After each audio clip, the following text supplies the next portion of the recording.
Hi everyone, welcome to Dharma, Dose of Dharma, and this is your dose of Dharma for today. Okay, so we go to the next causes of suffering, defilement of the anger group, and that is worry or remorse. Pali we call kukucha. So what is it? It is worry or remorse after having done something wrong. Like that.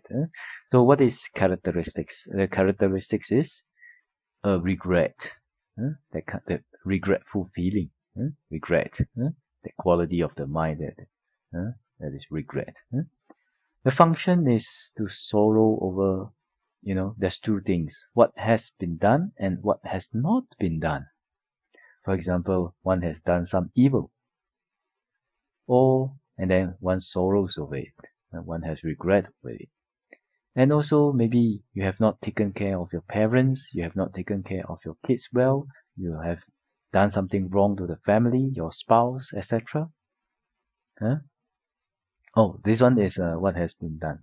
Or what has not been done is like you have not taken care of your parents, you have not taken care of your kids, you have not taken care of your spouse, you have not done as well as you should have. Then there is a regretful mind in there. And then, what is the manifestation? The manifestation is remorse. Then the proximate cause is, what is the proximate cause of worry or regret? It is actually what has been done and what has not been done. Okay? Because it is useless to cry over spilled milk. Actually, it is no use. It is actually valueless to have regret or feel sorry about doing wrong things or not having done some good things or some things that you should have done. Okay? Then this comes one question. I think in some societies they say you should feel bad for doing that. You should blame yourself. You should torture yourself for doing that bad thing. So how do we see this thing in Buddhism? Actually, Buddhism does not encourage that. Okay? Because when the deed has been done, it is unwholesome. If one dwells on it and have regret or sorrow over it, then actually that is creating even more causes of suffering. Okay? So what is the way to overcome worry or regret in life? Okay? So this one we can talk about it in different perspectives, okay? Or different issues. So let's start from ourselves, right? So for ourselves, if we have done something wrong or if we have not done something right, or that something that we should, then actually we can ask ourselves, okay, have we done our best? Were you at your highest point of wisdom at that time when you decided to do that thing? Did you have other solutions or other options? If the answer is, I did not have any options at that time and I couldn't think of any other thing anymore. It was what I could think of to solve that problem at that moment. Then okay lah, then we can say that even though it may be a foolish decision, but we can say that, okay, you have done your best at that moment. Because, okay, let's say if your capability to do an exam, to do a specific exam, maybe your capability is only 10 marks. It's fail. But if you have done 10 marks, then actually you are performing to the best of your ability, isn't that so? At that moment. And since that is so, and actually when we understand this, we can have forgiveness, we can have understanding, we can show magnanimous mind for ourselves. Okay? And the important thing is not to stop, not to be happy with just 10 marks, but to continue to improve ourselves. What can I do? How can I do better the next time? Like that. Okay? Then with that, then we can let go of this regret and all, because we know we have done our best at that moment.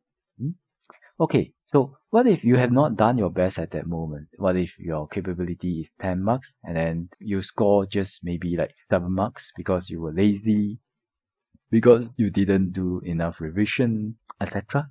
Then we can understand that dwelling over it, having regret, doesn't help you to improve your marks, alright? Doesn't help you to solve your problem. It's a valueless emotion, alright? So when we understand this, we can let go, and then actually we can turn our mind to being more solution-minded.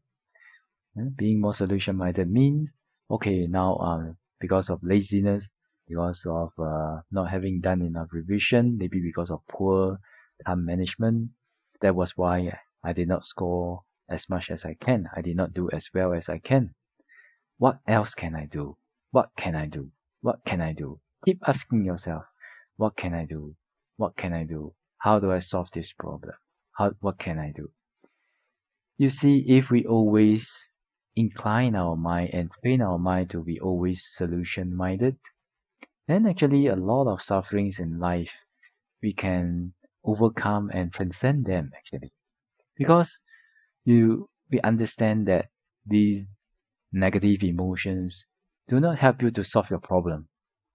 Alright? Since that is so, then why should you dwell in them? Of course they will arise. Please don't suppress your negative emotions. Because of conditions, they will still arise, definitely, when the conditions are fulfilled. But what is important is, what do you do with them when they arise? Alright? Whether it's regret, anger, or sorrow. What do you do with them? That's the important thing. So what do you do with regret and remorse? Understand that, okay, if I've done my best, okay, then, just accept it and try to improve. If I have not done my best, okay, I just have to accept it. You're gonna change the result. You're gonna change what has happened. But, okay, then what can I do better? How do I do better? Like that. When you can contemplate like this, be a solution-minded person, then actually a lot of these sufferings you'll be able to transcend it. Alright? Yeah. So this is for oneself. And then there is a saying, that says that if there's a solution to the problem, why worry? If there's no solution to the problem, why worry? So I think it's a very meaningful, you can say, teaching or quote, because if you have a solution to the problem, then just work out the solution, do the solution, and then solve the problem, right? If there's no solution to the problem, then worrying doesn't solve the problem anyway. So why should you dwell in this kind of phenomenon? Why should you dwell in this kind of emotion? Isn't that so? So having understood this, we understand that there's no use crying over spilled milk. And then there's no use in this emotion. It doesn't help to solve problem. Yes, you may feel sorry. Yes, you may feel sad. Yes, you may feel regretful. But then please understand that it doesn't solve your problem. Alright? Do what is productive. Do what is contributing to the solution of the problem.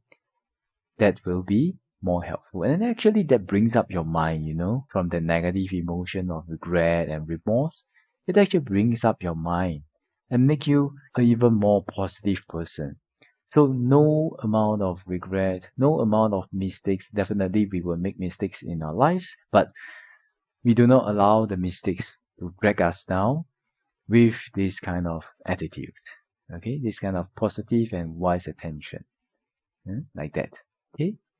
So this is for ourselves. So I'll continue with other aspects of it in the next talk. So I wish all of you well, peaceful and happy, and be able to overcome all remorse and regrets in life. Be able to live a life without regrets. Only just with this. Be a solution-minded person and understand that if you have done your best, okay, sadhu, then just accept it and work out and try to improve yourself. Then if you have not done your best, find out why, and then try to do wish to the best of your abilities and potential. That's all it is. That's all it is, actually. So don't don't be dragged down by the illusion of this emotion when it arises. Be aware of it. Don't suppress it. Please don't suppress your negative emotions. That will be another form of anger. Just be aware of it, and then just tell them that, hey, you're welcome to come and arise and perish. I'm not gonna be fooled by you anymore. I'm gonna be solution minded, and yeah, you're valueless. You have no value to is a valueless emotion, but it's all right for you to arise and perish. I'll just continue to do my stuff and focus on the solution. And hopefully, with this kind of attitude, all of us will be able to overcome all the regrets and remorse in life and live a life without remorse and regret. Okay? So, with this, wish all of you well, peaceful, and happy. And may the Triple Gem bless all of us to be able to attain path, fruition, and Nibbana as soon as possible. Sadhu, sadhu, sadhu.